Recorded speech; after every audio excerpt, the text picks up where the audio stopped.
Hi, I'm Evan Sinclair. And I'm Ryan Sinclair. And today it's going to be the first episode of our new show, which we're very, very excited for, Tens with Friends. Yeah, Tens with Friends was an idea we came up with a while ago where we're going to invite some of our friends on and talk to them about some of their personal favorite pieces of art or media. Yeah, so and also just a heads up, we're not going to be reviewing this. It's more an appreciation and talking about why something is more important to you. So it can be anything, no bias here. We're just going to have a nice conversation. But with that said, we would love to introduce our frequent collaborator, just a complete media nerd as well, and like one of our best friends. Oh, yeah. Doug Younie. Douglas. Hi, everyone. Very excited to be here. Oh my God, we're so happy to have you, man. This is so exciting. Man, I'm so excited. Cool. And so, Doug, what'd you bring for us today? What are we going to talk about, man? All right. So today, when you guys proposed this idea for me, the first thing that came to mind was the album from 1969 called In the Course of the Crimson King by King Crimson. Hell yeah, man. Because that album is... I feel really important to my overall musical taste, both before I heard it and after I heard it. So I feel like that kind of set the groundwork for one of my favorite albums of all time. That's awesome, dude. Yeah, it's a hugely inspirational, important one for sure. Yeah, it was just to preface this too. Before you brought this to us, I hadn't heard this in years, and I did a couple listens, re-listens to get prepped for this. And it was funny because I feel like that this album has been kind of memed around recently. So my brain was like, oh, yeah, I know it's good, but it's kind of a meme lately. And when I re-listened to it, I was just a nice reminder that I was like, oh, yeah, this is really good. But it deserves the clout. Absolutely. Yeah. So, Doug, we got a few questions for you. And I think the first one is, when did you first hear this? So, I guess I heard it bits and pieces, through the memes and, the Kanye West song. And, and my dad had been like, hey, that's a prog song that I know. And I'm like, oh, I didn't even know that. But we had the CD kicking around the house, but I never really thought to like go and put it on or anything. And, you couldn't really find a high quality streaming of it at the time anywhere. So I was working at a record store, and my manager at the time was like, why don't you just buy the record? And I was like, you know what? I'll probably at least like it a little bit. What's the harm? So I bought it. It came in. I listened to it. And it's one of those times where I remember like exactly where I was, kind of like what the lighting in my room was like, how I was feeling. I just remember everything, about that listening session when I heard it for the first time. This was the mood. King Crimson on the stereo. Oh yeah. The lights were dim.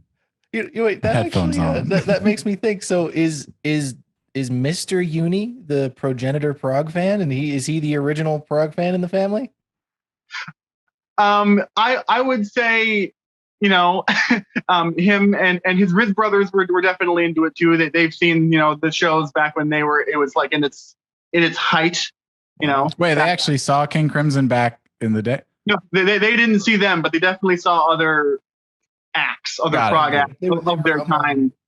I think at least one of them saw Rush.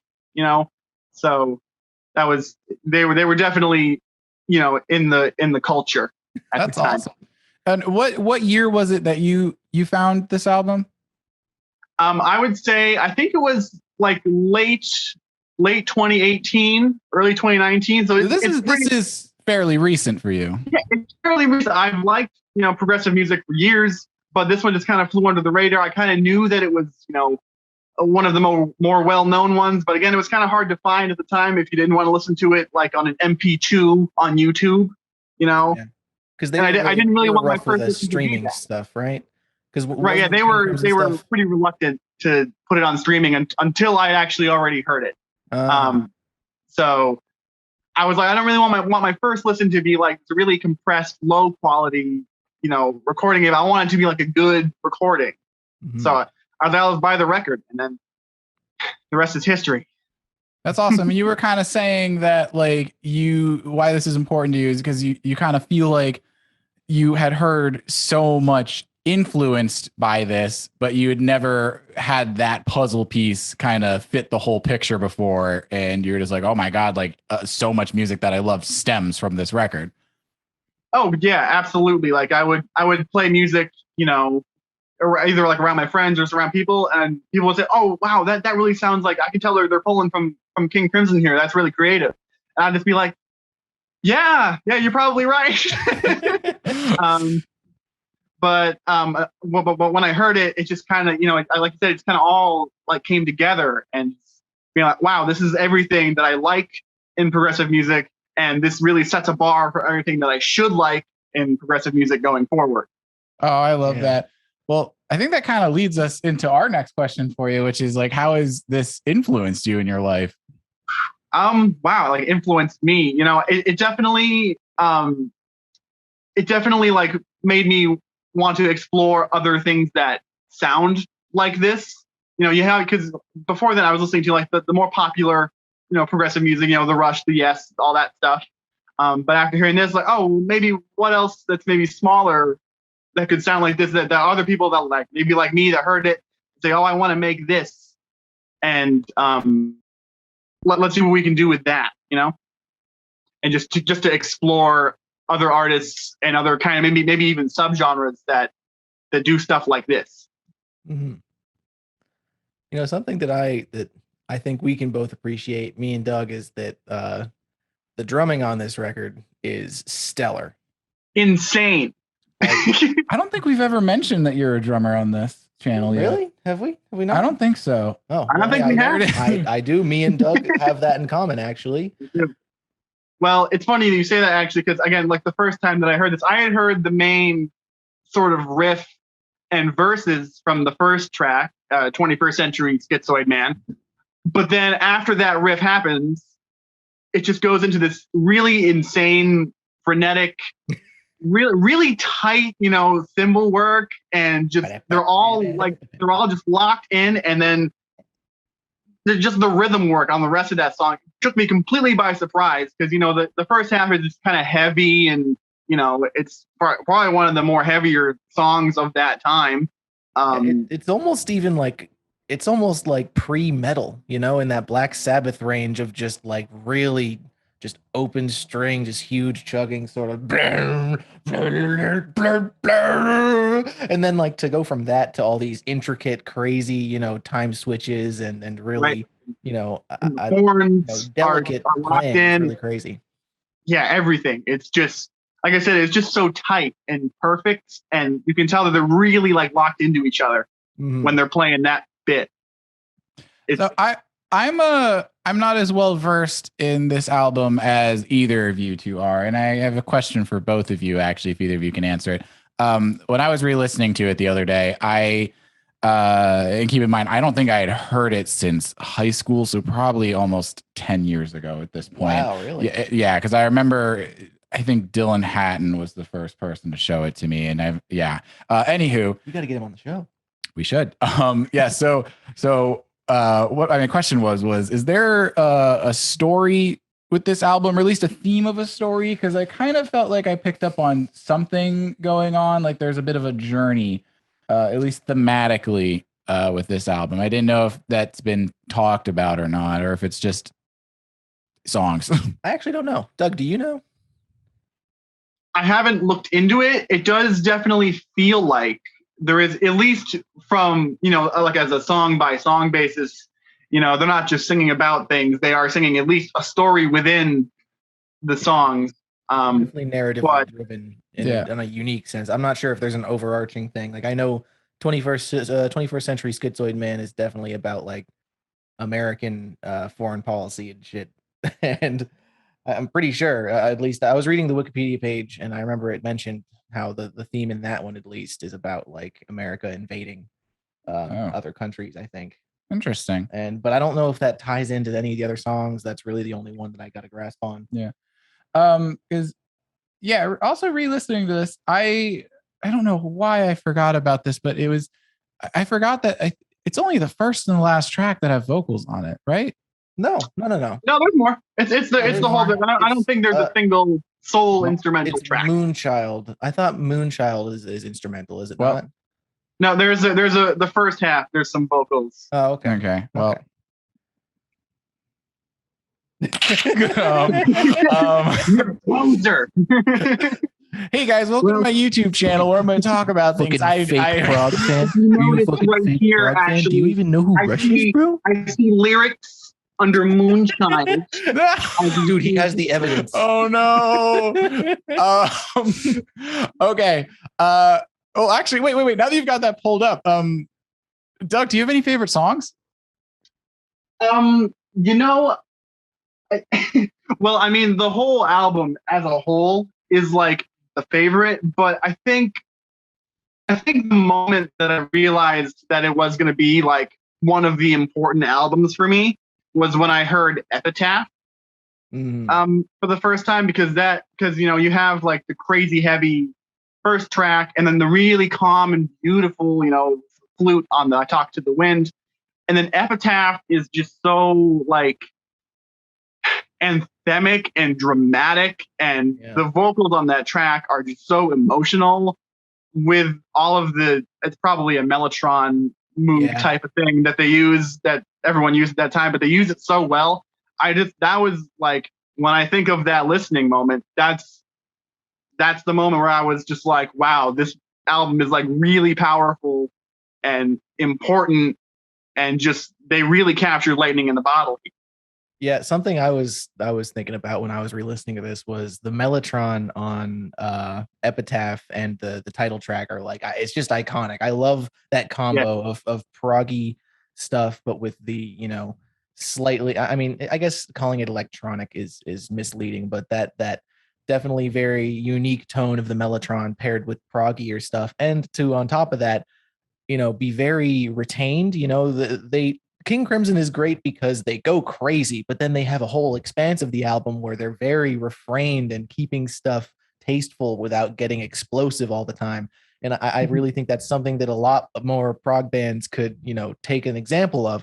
I feel like there's a lot of prog bands that just go balls to the wall all the time, leaving not much room for, you know, the soft stuff and the very gentle tenderness that is available in the genre, you know?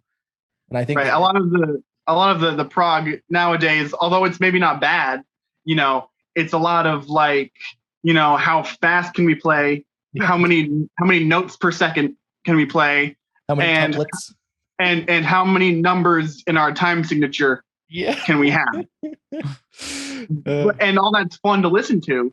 But like you said, I mean, like, you know, Epitaph's, you know, in 4/4, and it's a pretty standard, you know, rock song, but it's just powerful enough where it's like it builds, and it does that. All the other, you know, all of the other prog formula stuff that's happened nowadays doesn't really matter at that point, because it's just so, it hits so hard.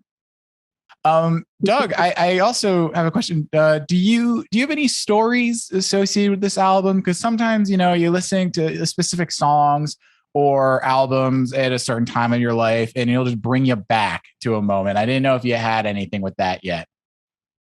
Yeah. I mean, it's not like a far away nostalgia, for sure. But I do remember after listening to this album, you know, I did, along with the record, I got the CD, like the remix that Steven Wilson did. And on that disc, you have like all of the different masters that they did, and the alternate takes and all this stuff. And I really remember on that winter, it was in winter, like 2018, I think, that I really just went into a deep dive with that album and heard all of the different versions, all of the different masters, and all the different stuff that album had to offer. And I just remember getting and just like playing it on repeat, like in my car, like on the way to work or just on the way to anything. It was just, that was the album in my car at the time. For the whole winter of 2018? Yeah, and then into 2019. So like through the Christmas season into 2019. That's nice. I always love stuff like that, where like you're gonna have that forever. Like for the rest of your life, when you hear that album, you're gonna think, damn, the winter of 2018 to 2019, that was the season of Court of the Crimson King for me. I love that. Court was in session. Oh man. Doug, is there anything else you wanted to kind of just like gush over this album a little bit more, or? I think besides the stuff that I've said already, it's just so amazing to me that, like, you know, and one of the reasons that this is a 10 is because every song is just so good. And like, there's not like a moment where I'm like, all right, well, this is like a dead spot on the album. Even like the 9 or sometimes 12-minute Moonchild, I got the end, all the stuff that they're doing, it doesn't get boring. You know, it's not like I turn my brain off. You know, you're just listening to it the whole time, and everything is just like so important and like a good part of the album. Like, there's no like, oh well, I can skip this part or I can skip this song. It's just from start to finish, it's just great the whole time. Yeah, I was gonna mention Moonchild as a specific moment that would definitely test listeners who are not accustomed to songs like that, because on a surface level it definitely seems very aloof, dreamy, and and hazy almost. But when you really listen to all the little interplay and things that all the instruments are doing together, it's very rhythmically tight despite being almost ambient and very encapsulating. It's a very interesting track, Moonchild is, but it's easy to think, oh, maybe I shouldn't listen to this 12-minute dreamscape in the middle of this album. But yeah, it's a great one for sure. Well, I think it's because, like, for the first half of that song, they sort of set the mood. So by the time that the main melody is done and they kind of move into the more avant-garde, just kind of jam session, you're already in that mood. So they can sort of they've already hypnotized you, so they can do whatever they want in that 12 minutes before the next song starts. Yeah, it's masterfully crafted, gotta say. And I also say, listening to the first time I heard this again, I heard it on vinyl, which is the one I have here. It was a good choice, I think, at least when this came out back in the day, to have Epitaph be the last song on side A, because that song ends and you're just sitting with it and you have to deal with that emotions literally as you're flipping the record, like, all right, second half, here we go. I think that also speaks a lot about how back in the day that was like in mind when they were making records. Because I mean, nowadays it's just like, oh well, it's going to be a straight stream. Then if anyone wants to buy the vinyl, like they'll flip it. But like that was a very conscious decision, I bet. It's almost like intermission, Yeah, they give you a slight minute to be like, okay, you're halfway. Yeah. All right. Doug, this was fantastic. Thank you so much for being our first guest on this show. This is incredible. So this was just like a perfectly normal just hangout session with the record button. All right, everybody. That was Doug Younie, Court of the Crimson King. Total sweetheart over there. We love him to death. We'll put some of his socials in our description so you can check out what he's up to time to time. And thank you everybody for joining us. And if you haven't listened to In the Court of the Crimson King, you really have to. Even if you're not into that type of music, it is a absolute staple in the genre and a classic worth listening for everybody. All right. Hey, we'll catch you later, everybody. All right. See you around. Have a good one.